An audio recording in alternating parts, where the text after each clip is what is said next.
Very good morning, student. Today we're going to see the presentation related with the liposome. In last presentation, we have covered all the properties of liposome and the different types of the classification on the basis of different types of parameters and depending upon the shape and size, how the liposome is look like. And in this presentation, we're going to see the different types of method of preparation so far. Method of preparation. Method of preparation of the liposome, which having the two techniques basically. One is passive loading technique and another is your active loading technique. In passive loading technique, we do have the three types of the technique for the liposome preparation. That is, one is mechanical dispersion method, another is solvent dispersion method, and apart from that, the detergent removal methods. In mechanical dispersion method, the lipid film hydration by handshaking, non-handshaking or freeze drying, then micro emulsification, then sonication, French pressure cell, membrane extrusion, dried reconstituent vesicle, freeze thawed liposome. In case of solvent dispersion method, ethanol injection, ether injection, double emulsion vesicle, reverse phase evaporation vesicle, then stable plurilamellar vesicle. In case of detergent removal method, detergent, dialysis, column chromatography, dilution, and reconstituent Sendel virus envelope vesicle. In case of handshaken MLVs, being extremely simple, it is the most widely used method for the preparing MLVs by dispersion method. First is initially different phospholipids and the charge component are added in a ratio of 2:1 volume by volume. The solvent mixture containing the chloroform and the methanol. So chloroform methanol volume you have to maintain in a ratio of 2:1 volume by volume, and the resulting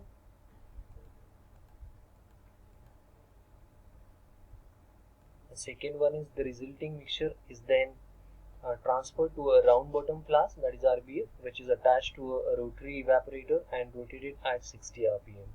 And third one is evaporation of organic solvents at 30 degrees Celsius or above the transition temperature, that is TC, of the phospholipid results in the formation of a thin film, what we can call as a liposome.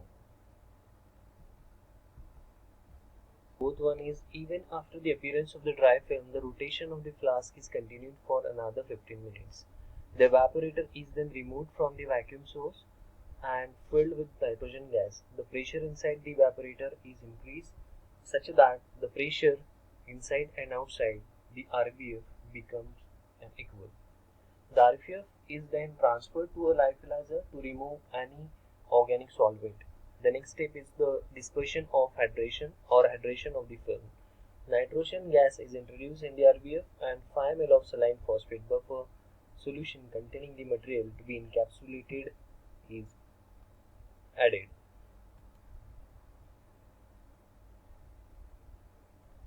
Next is the RBF is again attached to the evaporator and rotated at 60 rpm or below than the 60 rpm too. The flask is continued to rotate until the lipid adhering to the wall of the flask get removed.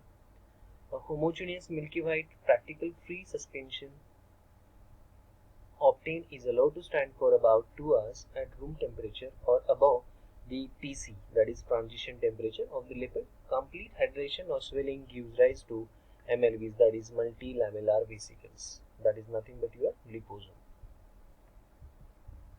The mechanical dispersion method, with respect to the lipid film hydration by the handshaking or non-handshaking, here we are able to see we have to keep that RBF on rotary flash evaporator.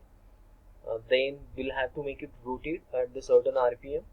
We'll have to expose it for the vacuum and the nitrogen gas. After exposure of the nitrogen gas and the relative vacuum, the film will be dried completely. Apart from that, next one it will going to film stacks disperse in the aqueous phase. After hydration at certain level of the transition temperature, when we are supposed to expose this film stack, you will get the liposome dispersion here. And at last, when you are supposed to expose it for the appropriate storage condition with respect to the nitrogen umbrella, then we'll have to make sure that the temperature must be below or at least 4 plus minus 1 degree Celsius. So this is all about the formation of multilamellar vesicle either by the handshaking technique or using the rotary flash evaporator. Next is your proliposome. Here is the some sort of significance is related with the proliposomes are, which is really useful to increase the surface area of dried lipid form film and to facilitate the continuous hydration, and lipid is dried over the finally divided particulate support, that is your sodium chloride or sorbitol or other polysaccharides. These dried lipid coated particulates are called as proliposome. These proliposomes form the dispersion of MLVs on the addition of water, where support is rapidly dissolved and lipid film hydrate to form the MLVs. This method, which overcome the stability problem and entrapment efficiency, doesn't matter when the formation of a stable liposome. Next is your freeze drying. MLVs can also be prepared by freeze drying method. The most commonly employed organic solvent for this technique is your tertiary butanol, as its freezing point exceeds the operating temperature of the freeze dryer. Also, it does not attack the rubber seal in the lyophilizer. Phospholipids are dissolved in D-butanol and the solution is freeze-dried to obtain the dried lipids in a foam-like structure. Water or saline is added to the dry lipid with through mixing to obtain the multilamellar vesicle as a liposome. The method of preparation we had seen. Sonicated SUVs, that is small unilamellar vesicle, which are produced from the MLVs by exposing the MLVs to ultrasonic irradiation, where the size may be reduced. So that's why the SUVs can be obtained from the MLVs too. The production can be achieved by the following two sonicators, that is bath type sonicators and the probe sonicator. This is a typical diagram of bath type sonicator, where the inert atmospheric pressure, inert atmosphere we have to make it available. Apart from that, the inert atmosphere will have to maintain the ice bath, and we'll have to keep this assembly ready, where we have to insert the liposome suspensions, which is there in case of your test tube containing liposome suspension. This is a simple production which can be achieved by the different types of sonicators. And this arrangement sonicator is as shown in the figure we had seen just now. The sonicator can be used for the processing large volume of diluted lipids, and inert atmosphere in the sonicator is maintained by means of the nitrogen or argon gas.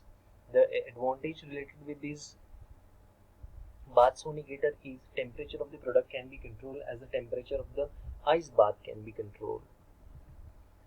This is the probe sonicator. In this diagram, we are able to see here. In this diagram, we are able to see the different types of conditions are there. In one tube, we have to incorporate the nitrogen gas. Another is your titanium probe is there. We have to maintain the ice bath, and in that we have to keep a sample as liposome suspension. That is nothing but your probe sonicator. It is used for the rapid processing of small volumes lipids with the high energy. It also utilizes nitrogen gas and ice bath. The demerits is there are chances of contamination of the product from the tip of the titanium probe. The French pressure cell, it is used for SUVs by passing MLVs through a narrow orifice under the high pressure. This is the typical diagram of the probe. The French pressure cell is constructed from the stainless steel and is capable of withstanding a very high pressure, even up to 20,000 to 40,000 psi. The body of the cell contains a pressure chamber and outlet, a piston bottom seal, valve closure, etc. Both the piston and the bottom seal contain an O-ring edge in which the tight sealing the pressure cell. The working is related with the French pressure cell. Is initially the liposome suspension is added to the pressure cell and piston is pushed into the body. Then the entire cell is turned upside down, that is by an angle of 180 degrees Celsius. Then liquid sample is filled in the entire cavity till the outlet.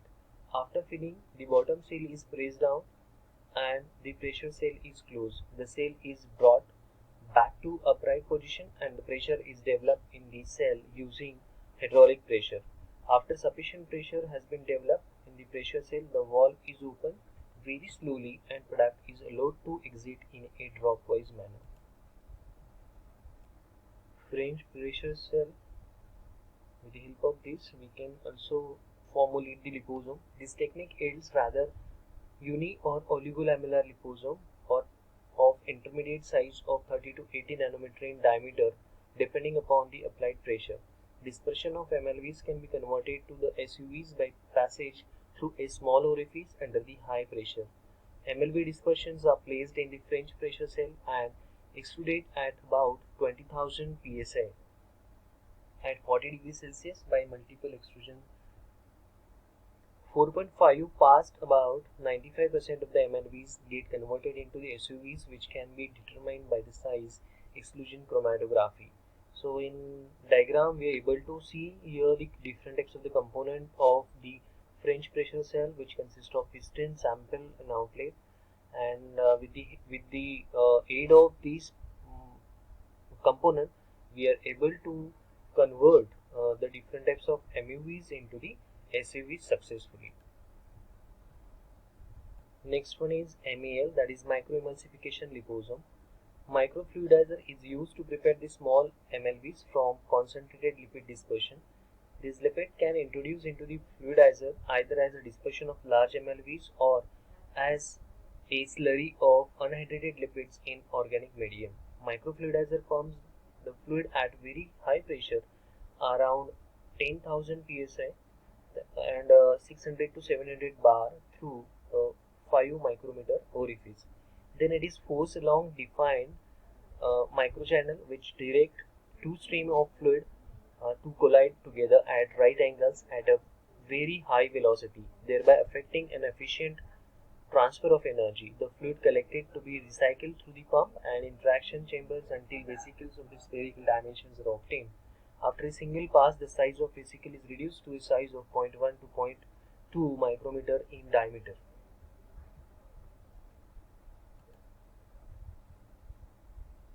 This is the typical diagram of the microemulsification method, wherein you will get the MLVs, where you will get the SUVs from the MLVs. So this is nothing but the component what we have discussed in last slide. The vesicle prepared by the extrusion techniques, that is weights, it is used to process the LUVs as well as the MLVs.